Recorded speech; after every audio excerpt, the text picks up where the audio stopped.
Okay, सो आज हम देखते हैं ये दो और टाइप की रेफरेंसिंग जो बची थी, उनमें से एब्सोल्यूट एंड मिक्स रेफरेंसिंग क्या क्या है, उनका क्या काम है और कब उनका यूज़ करें।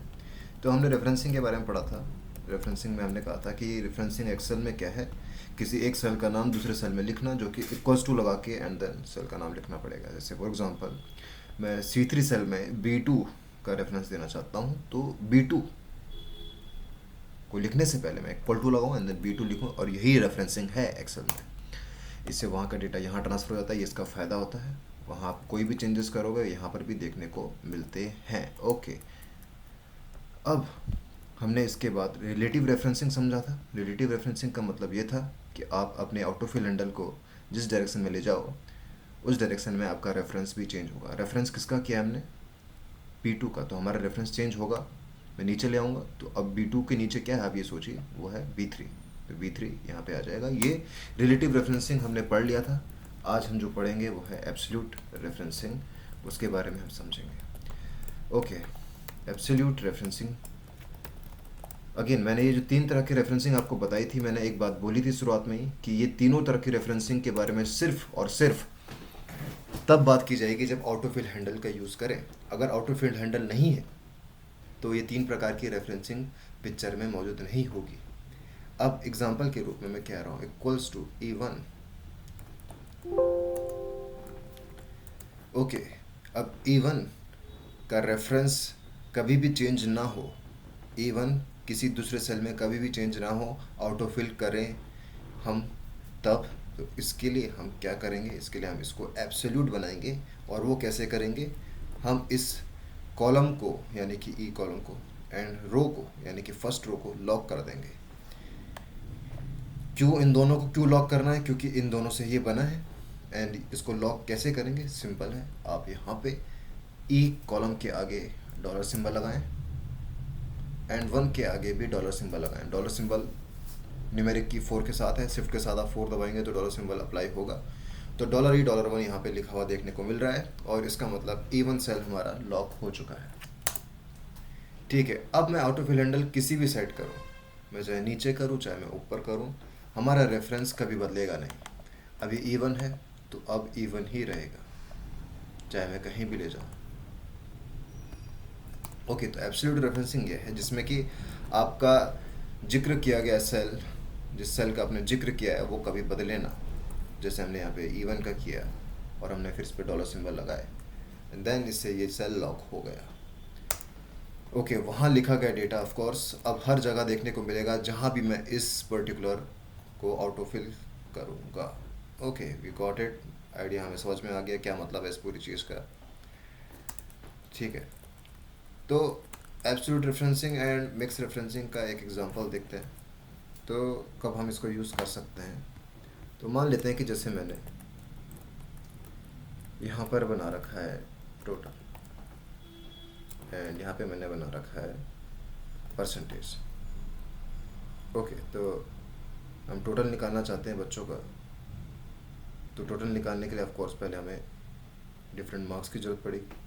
तो मैं फ़िलहाल ऐसे कुछ भी टोटल्स लिख देता हूँ 2-3 बच्चों के। एंड मैंने कुछ टोटल से लिख दिया, किसी का 45 है, किसी का 28 है, किसी का 30 है, किसी का 49 है। ये आउट ऑफ 50 मार्क्स दे रखे हैं सबको। ओके, अब मान लेते हैं कि 5 सब्जेक्ट थे हमारे पास, हर सब्जेक्ट 10 मार्क्स का था फिलहाल क्लास टेस्ट की तरह। तो 50 मार्क्स का वो पूरा टेस्ट, एंड पहले बच्चे को 45, सेकंड को ये, थर्ड को ये एंड फोर्थ को ये मार्क्स मिले। खैर, परसेंटेज कैसे निकालें, यहाँ हम रेफरेंसिंग का यूज़ करते हुए परसेंटेज कैसे निकालें। अब परसेंटेज याद करते हैं अपने आप में क्या होता है।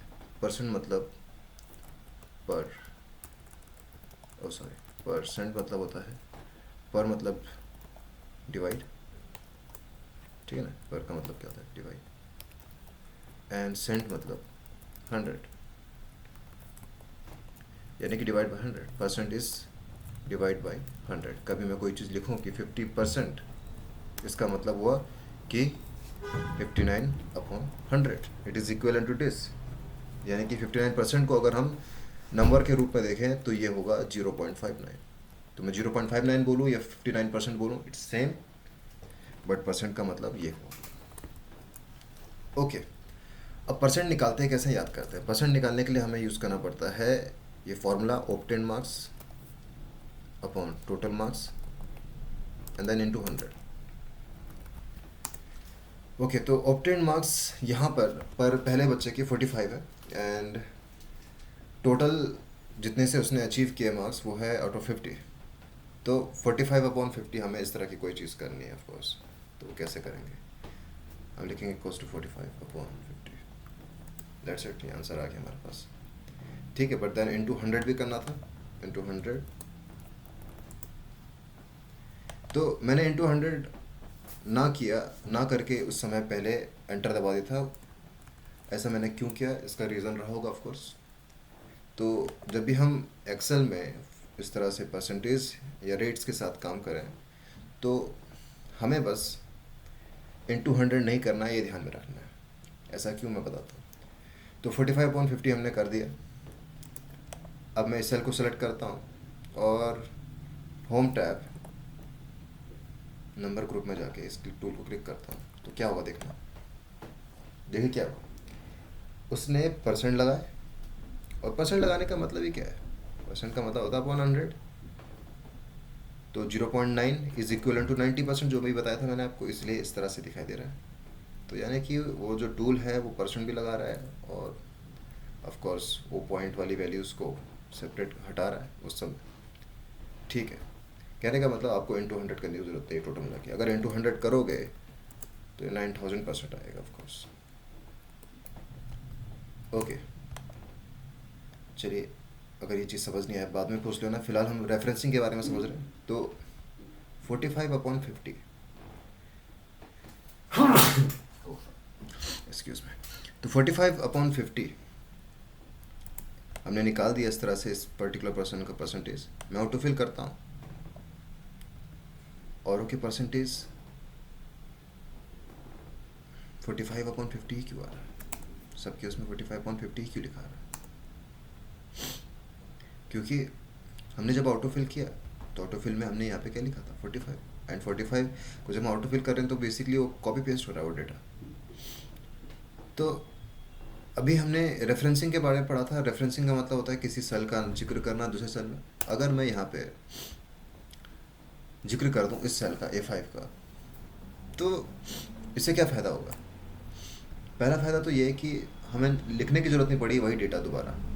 45 लिखने की ज़रूरत नहीं है हमें दोबारा, हमने बस नाम लिखा सेल का and automatically data is been transferred. ठीक है, तो हमारे लिए ईजी हो गया डेटा को एक्सेस करना क्योंकि हमने सेल का नाम लिख दिया। और दूसरा फ़ायदा ये भी हुआ कि अब मैं यहाँ अगर मान लेते हैं इसके टोटल चेंज करूँ, जैसे मान लेते हैं इसका टोटल 45 नहीं 48 था, तो यहाँ भी वो चेंजेस ऑटोमेटिकली आ रहे हैं क्योंकि यहाँ A5 का जिक्र हो रहा है। A5 में जो भी है वो यहाँ पे ट्रांसफ़र हो रहा है। ठीक है, तो 48/50 जो भी आंसर है यहाँ पे हमें देखने को मिल रहा है। चलो ठीक है, इस सेल की बात करते हैं B6 की। यहाँ पर भी हमें सेम चीज़ करनी पड़ेगी इस हिसाब से। बट देन हमने रेफरेंसिंग के बाद रिलेटिव रेफरेंसिंग भी तो पढ़ा है। रिलेटिव रेफरेंस मतलब जहाँ पे रेफरेंस बदल जाए। अब वापस हम क्या करते हैं, ऑटो फिल करते हैं। और ऑटो फिल से इस बार देखिए क्या हो रहा है, वहाँ A5 से यहाँ पे A6 हो गया। ऐसा क्यों? क्योंकि हम एक स्टेप नीचे आए एंड A5 ऑफ कोर्स यहाँ पे ये सेल के बारे में बोला था, एक स्टेप नीचे इसके क्या है A6, तो यहाँ पे A6 लिखा गया। And then so on and so forth, मैं आगे भी बढ़ाऊँगा इसको तो सेम चीज़ रिपीट होगी। ये देखिए, तो हमने यहाँ पे दो चीज़ देखी, रेफरेंसिंग और रिलेटिव रेफरेंसिंग। रेफरेंसिंग तो हमने यहाँ पे देखा कि बस हमने एक सेल का नाम लिख दिया। रिलेटिव रेफरेंसिंग हमने तब देखा जब हमने ऑटो फिल किया। ऑटो फिल कैसे किया, देन हमने देखा कि यार सेल के नाम बदल गए।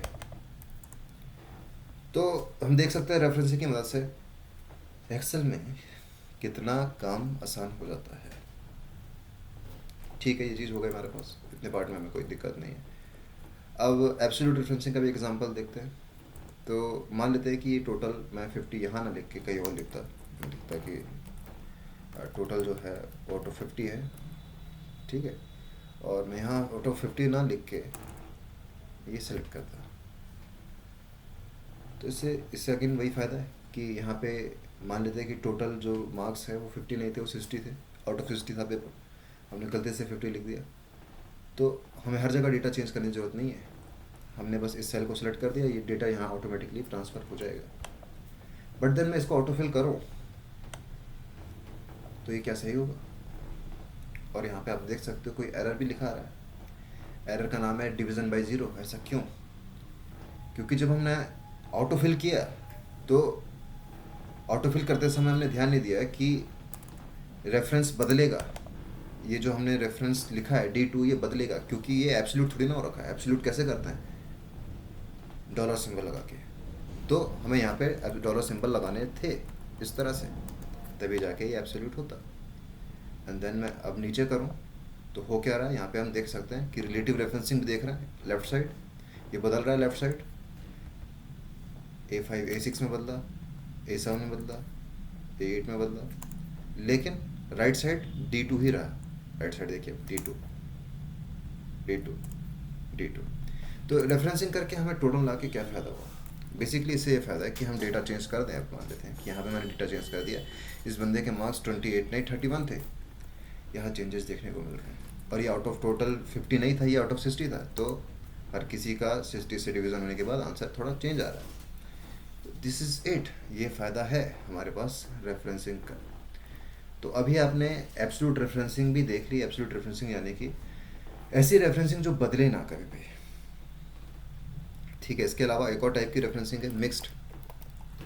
मिक्स्ड यानी कि जो रिलेटिव और एब्सोल्यूट का मिक्सचर हो, जो इन दोनों से बना, मतलब कहीं पे जिक्र बदल रहा है तो कहीं पे जिक्र नहीं बदल रहा है, इस तरह की कोई चीज़ हो रही है। अब ऐसे कैसे हो सकता है? ऐसा तो इसी हम सोचते हैं एक बार के लिए ऐसा कैसे हो सकता है। हम सोचते हैं हर सेल का नाम दो चीज़ों से मिलके बना है, कॉलम और रो से। और हमने देखा कि जब हम रिलेटिव रेफरेंसिंग कर रहे थे तो सेल्स चेंज हो रहे थे अकॉर्डिंग टू जिस डायरेक्शन मूव करें। अगर हम राइट मूव कर रहे थे तो कॉलम चेंज हो रहे थे, राइट लेफ्ट मूव करने पे कॉलम, एंड अप डाउन करने पे रो चेंज हो रही थी। एब्सोल्यूट रेफरेंसिंग में तो चेंज हो ही नहीं रहा था, क्योंकि हमने कॉलम और रो दोनों को ही लॉक कर दिया था, तो यानी कि पूरा सेल लॉक हो गया था। अब मिक्स रेफरेंसिंग में क्या होगा? तो इसमें बेसिकली ये होना है कि आपके दिए गया सेल, यानी कि जैसे मैंने इस समय किसका रेफरेंस दिया, सूजी E1 का, इनमें से दिए गए सेल में से कोई एक चीज़ लॉक हो गई, या तो कॉलम या फिर रो। अगर कॉलम को लॉक करना है तो हम इसके आगे डॉलर लगाएंगे, और अगर हमें रो को लॉक करना है तो हम रो के आगे डॉलर लगाएंगे। ठीक है, तो किसी एक चीज़ के आगे डॉलर लगाने से सिर्फ वही चीज़ लॉक होगी। मान लेते हैं कि मैं E के आगे डॉलर लगा दूं तो अब कॉलम ही लॉक होगा, यानी कि मैं राइट या लेफ्ट साइड ले जाऊं तो E1 ही रहेगा रेफरेंस, क्योंकि राइट लेफ्ट साइड में कॉलम चेंज होते हैं। राइट में देखिए कॉलम है, लेफ्ट में भी कॉलम है, और हमने कहा है कि कॉलम को बदले ना, लेकिन मैं नीचे ऊपर ले जाऊंगा तो हमारे पास चेंजेस देखने को मिलेंगे, क्योंकि मैंने रो के लिए बोला है कि आप चेंज हो सकते हो, इसके आगे कोई डॉलर सिंबल नहीं लगाया। तो देखिए मैं नीचे ले जाता हूँ, E1 बदलेगा E2 में, क्योंकि 2 1 2 में चेंज हो सकता है, रो चेंज हो सकती है। लेकिन अब E2 है, E2 को मैं राइट साइड या लेफ्ट साइड ले जाऊँ, ये चेंज नहीं होगा। क्यों?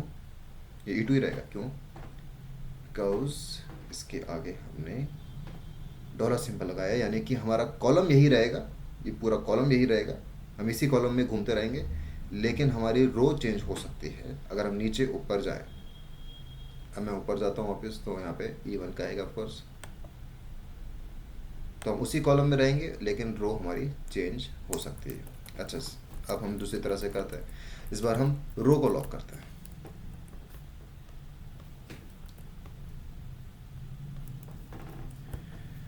रो को लॉक कर दिया, अब क्या होगा? रो चेंज नहीं हो सकती, मैं नीचे ऊपर ले जाऊँ 2 ही मैं रहूँगा, मेरा 2 कभी नहीं बदलेगा।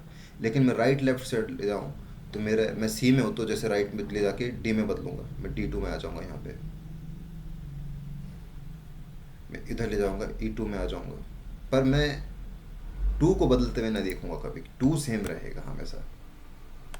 ऐसा क्यों? क्योंकि हमने कहा है कि आप लॉक रहेंगे, रो आप लॉक रहेंगे, आपको बदलने की इजाज़त नहीं है। ओके, तो ये मिक्स रेफरेंसिंग है। मिक्स रेफरेंसिंग में क्या हो रहा है? मिक्स रेफरेंसिंग में कोई एक चीज़ को हम लॉक कर रहे हैं और दूसरी चीज़ को हम खुला छोड़ रहे हैं। किसी एक ही चीज़ को हम इजाज़त दे रहे हैं कि आप चेंज हो सकते हैं, दूसरे को हम बोल रहे हैं कि आप चेंज नहीं हो सकते हैं. It could be column at a time, it could be a row at a time. ठीक है, मिक्स रेफरेंसिंग का आपको एक एग्जांपल देखना हो, बोलना मुझसे. एंड फिलहाल हमने ये रेफरेंसिंग टॉपिक यहाँ पे ख़त्म कर दिया है. ओके.